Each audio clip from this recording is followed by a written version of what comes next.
So, hi everybody. Welcome to City Cloud Masterclass. This is the webinar series where we will teach you the ins and outs of City Cloud. In today's episode, I have Petter Lund with me. Hi.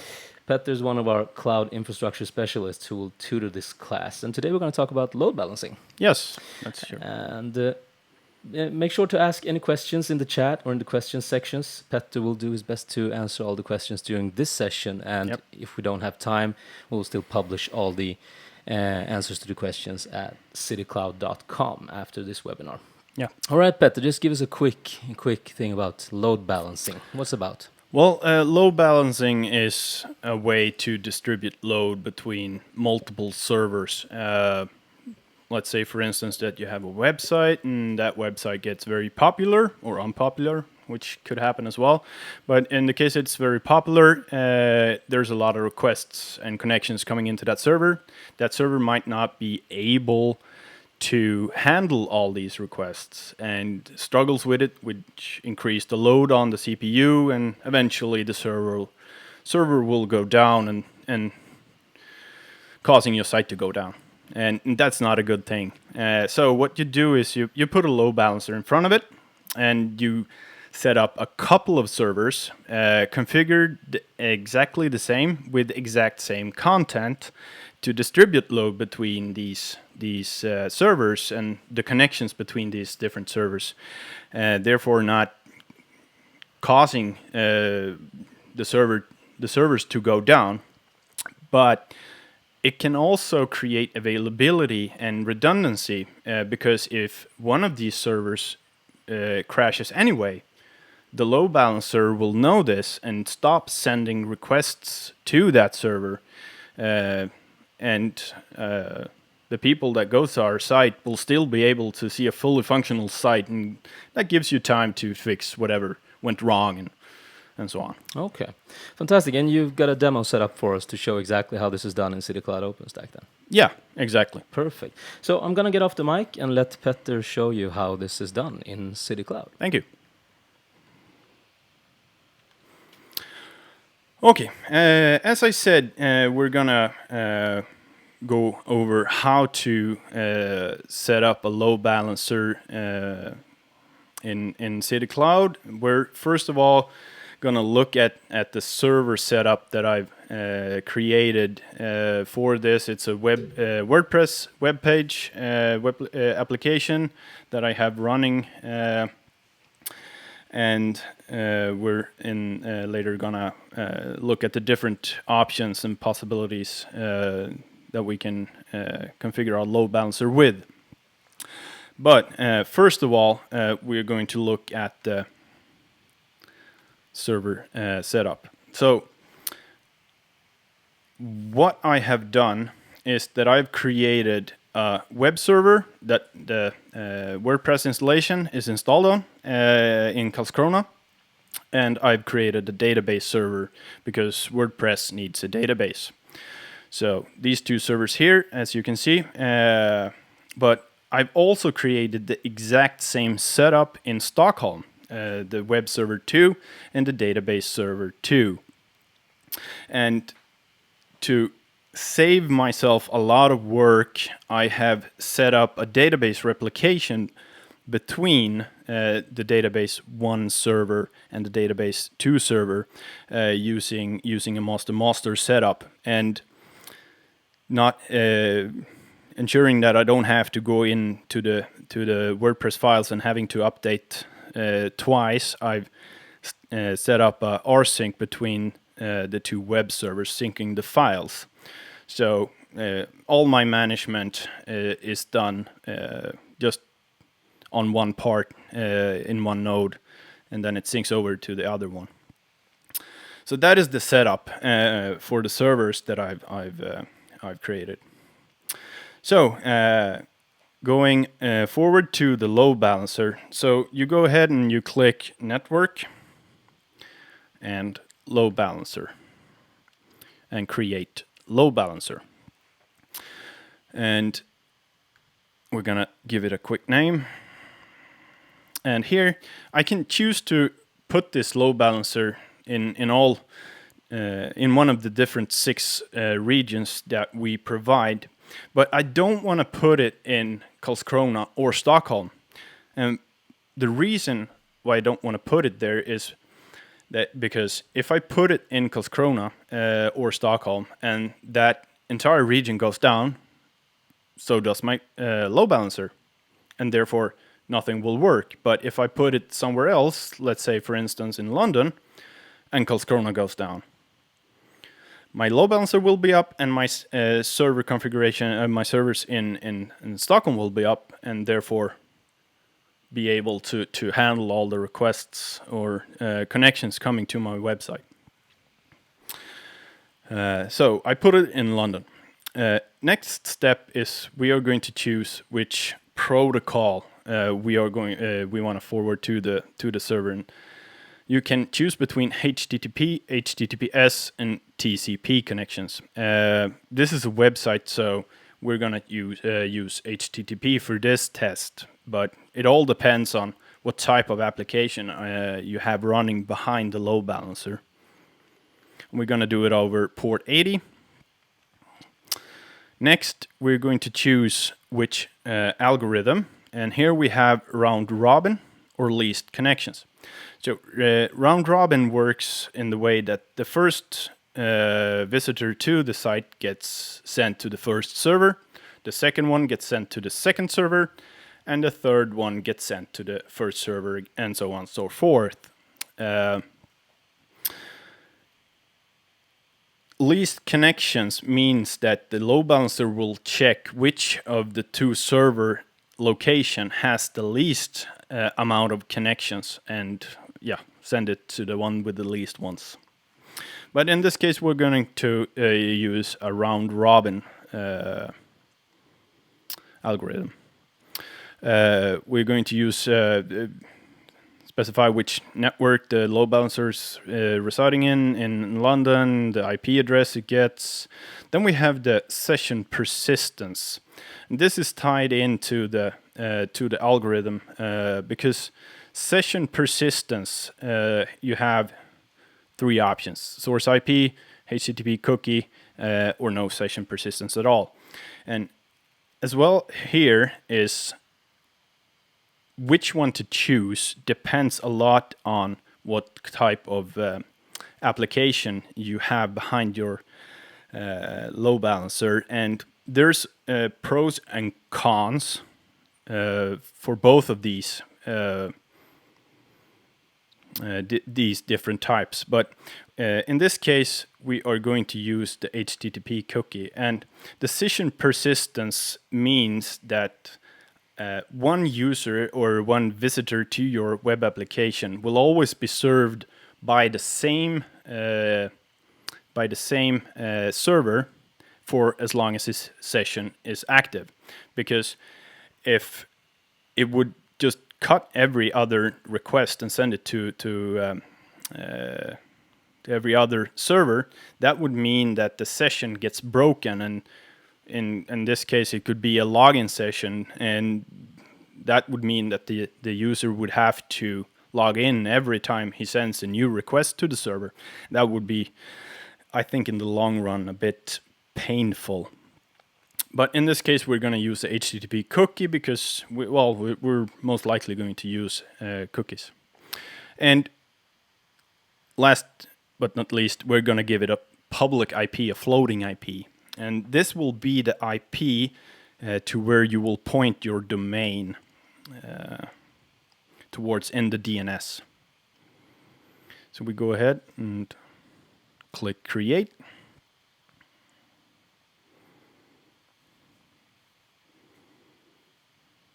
And there we go. We have now created our load balancer service. And as you can see, it's active. It has the HTTP protocol with the round robin algorithm. It has gotten an IP. We have the session persistence, which we can also in the future change if we wishes to. And we have the IP address here listed here. So next part is we want to add the servers that we are going to send our request to the load balancer. And we're doing that in this section here, the load balancer members. And the way we do it is we actually just type in the IP address of the servers that we're going to send requests to. And in this case, we can go back and we can check the IP addresses. Can take this one first.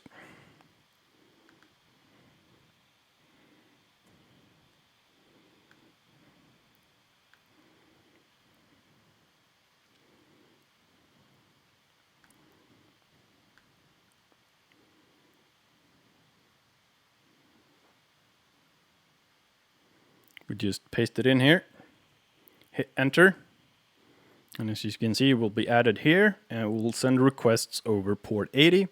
We're going to save this, otherwise we're going to have to do this over and over again. We go back and we find the other IP address to send requests to. Oh, this one didn't have any IP address, so we're going to connect one then.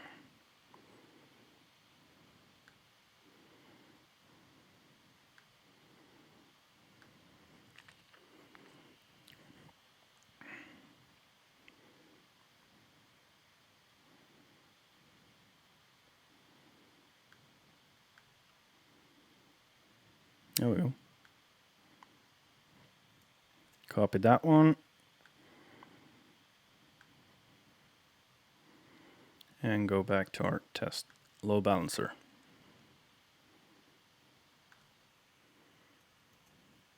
Hit enter and save. So now we have added the servers that we want to send the requests to from the load balancer. And we've done so over port 80. Next step is that to be able to create the availability then that the load balancer offers is that we want to be able to check if these servers are functioning. Are they up and running? Are they running at 100%? Or are they having any problems? And the way we can do this is by adding a health monitor check. So we're gonna click add a new one. And the reason why we want to do this is because if a server has any issues, we don't want to send any requests to that server from the load balancer. And we want to make sure that the load balancer knows that if a server isn't feeling well or is down or is having any other problems, we want to skip that one and just keep sending requests to the ones or to the one that is working. And to be able to check the status on our web servers, we can do that with a couple of different types. We can send a ping, or we could check an URL, an HTTP URL, an HTTPS URL, or we can just try and do TCP connection towards the server. But in this case, we want to check an HTTP URL. And we want to check it every 10 seconds. We will allow a 5-second timeout, and we want to retry 2 times, or every 2 seconds. We want to check the specific URL, and here it's very important because checking something that isn't critical that it's supposed to respond will make this health check not very useful. So we want to check something that tells us that the web page on this server is actually working. And in this case, we're going to check the index.php file. And we want to have a return code, an HTTP code, between 200 and 302, because that tells us that the WordPress application is feeling well and don't have any problems. So we're going to click save on that. And now we're done. So as any good TV chef, I've of course prepared all of this before. So the one that is live at this moment is the other one that I have that, and I pointed a domain towards this load balancer.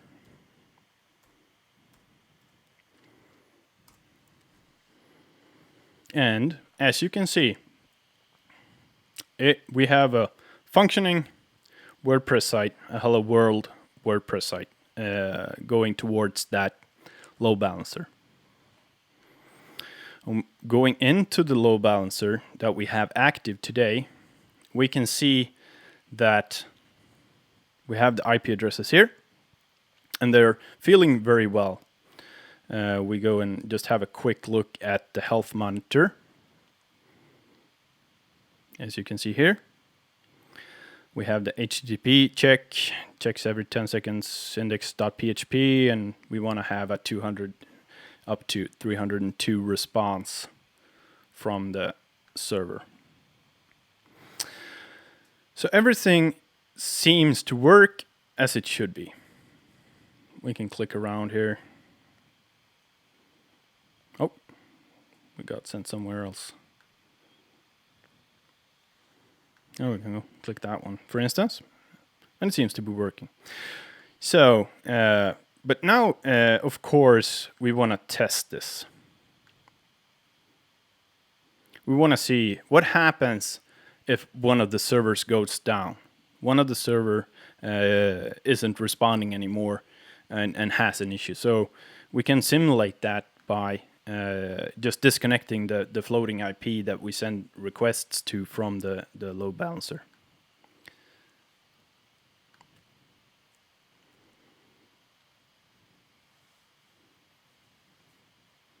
Then we go back into our load balancer.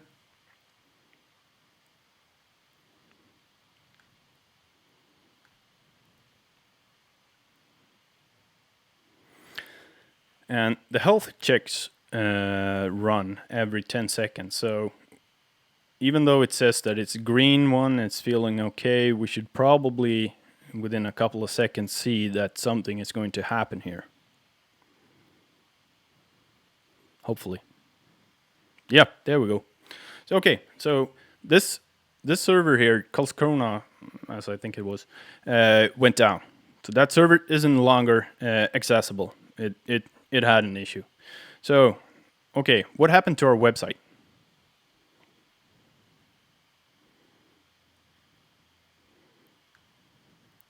Are we still going to be able to reach this one? Yes, we are. Because now all the requests are being sent to the Stockholm site. And that one's working as intended, as you can see here. By doing this, we have created a redundant solution for our web application, giving us the opportunity to be able to serve our customers or our visitors to our sites or users of our application. And we have made us less vulnerable to server issues or misconfigurations or some other issues that could cause a server to go down. Perhaps maintenance updates or whatever you want to do with it. So, yeah, this is a one way to create a load balanced application where you also create for yourself availability, redundancy. You don't get caught up in a one server situation where if that server goes down, your application goes down, and your customers may not be able to visit your site.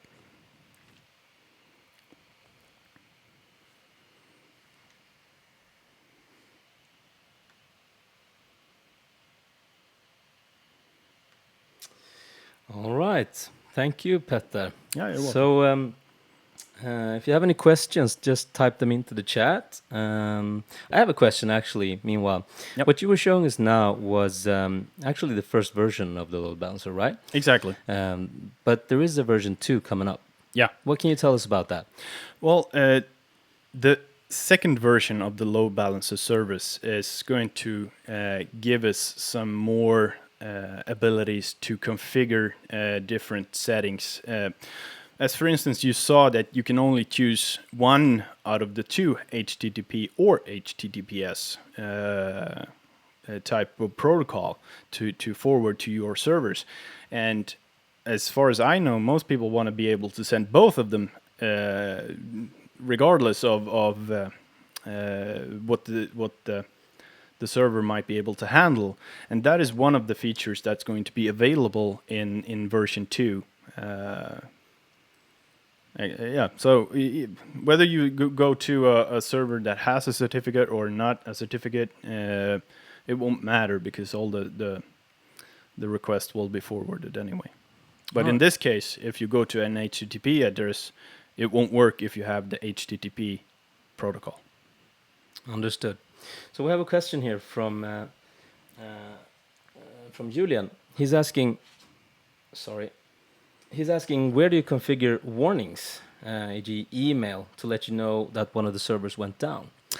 Yes, that is another part in the control panel, actually not connected directly to the load balancer, but it's called... You want to show that? Yeah, we can do that. 1 second here. It's down here called monitoring. So what you can do is you can create a monitor check, sending out an email or an SMS. That all depends on your preferences. And you can check, in this case, you can choose as well here HTTP, HTTPS, or ping towards a target, a URL or an IP address, and specify how often you want to do it. And some of the conditions down here you can specify. The HTTP codes and responses and so on. And as you can see down here, you can add receivers of these notifications.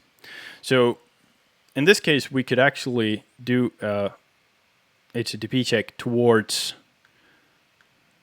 We can do a ping, actually, in this case, towards the IP address of the two web servers. Which means that if one of these won't respond, it will give us automatically an email. Okay, so this is by utilizing the built-in monitoring system. Yeah, exactly. Yeah. The built-in monitoring system. Perfect.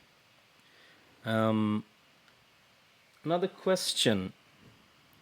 Can you load balance? This is Anders asking. Can you load balance a load balancer? What happens if the London site goes down? Yeah, that is the $1 million question. Yes, of course you can load balance a load balancer, but it is a little bit like where you're going to put this load balancer. Well, you're going to put it perhaps in AWS, for instance. What happens if that one goes down? I mean, you can set up 2 load balancer in City Cloud, serving both of these in 2 different regions, serving these locations, Stockholm and Karlskrona, and then you put a load balancer in front of that. Well, that will still be the single point of failure, because if that goes down, everything goes down. You can go around this perhaps in the DNS, but one thing to be aware is that there's no intelligence in the DNS. It will send requests whether the load balancer is up or not, which will mean that every other request that's going to be sent to the load balancer that isn't up is going to return an error. Right. So, but there are solutions to go around this, but you can compare it to if you have really big pants, you can choose a belt. You can choose strap-ons to keep the pants up, and you can glue it to your body. It all depends on your preferences. How much work you want to put into to this. All right. Somebody named Fair is also writing that he has his setting with 2 load balancers in 2 zones and a primary balance from DNS made easy. That could be one solution. Yeah, exactly. Yep. All right.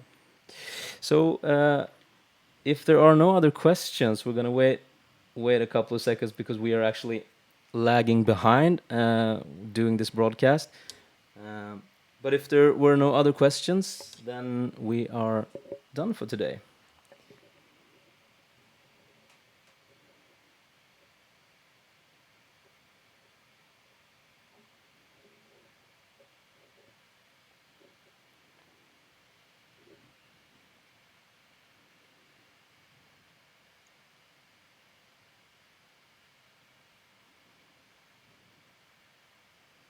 Yeah, about that load balancer version 2. Yeah. Do you know when it will be available? No, there's no set date for release or update to the version 2 just yet, but we've been working on it for some time now, and it's not too far away. Okay. That's as much as I can say. That's a good answer. Thank you so much, Anders. Yeah, we've improved broadcasting. Anders is writing that today the feed was very good. Yeah, Nice. we've done our best to upgrade as much as we can, quality-wise. Also, for those of you who have not watched the replay of the first edition, we have actually re-recorded that one and uploaded it, or we will upload it quite soon, so that you can see the first episode in high quality as well. Another question. From Enar, if the load balancer is a SPOF, what's the point? Isn't it just moving the problem? Yes and no. No, because Sorry, SPO, single point of failure. Of course. Yeah, SPO. Yeah, single point failure. Exactly. No, it's not moving the problem to another level, because having a single server solution risks so much more than just the node going down. As I said in the beginning, too many requests towards that server could bring it down.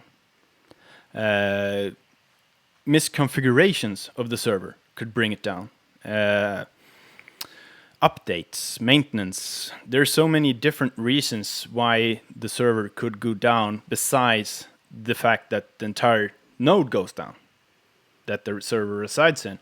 So it's not really pushing the problem one step further out. It helps prevent many problems, not all of them, but most of them. understood. All right, we're coming up towards the 30-minute mark, which was what we were promising for this session. So any other questions that come in after we stop broadcasting will be answered on our webpage. All the answers to all the questions will still be available on citycloud.com when we are done broadcasting. Thank you so much for joining us, and hopefully you will join us for our next webinar when we'll start talking about automation. Thank you, Petter. Thank you Thank for having you me. for watching.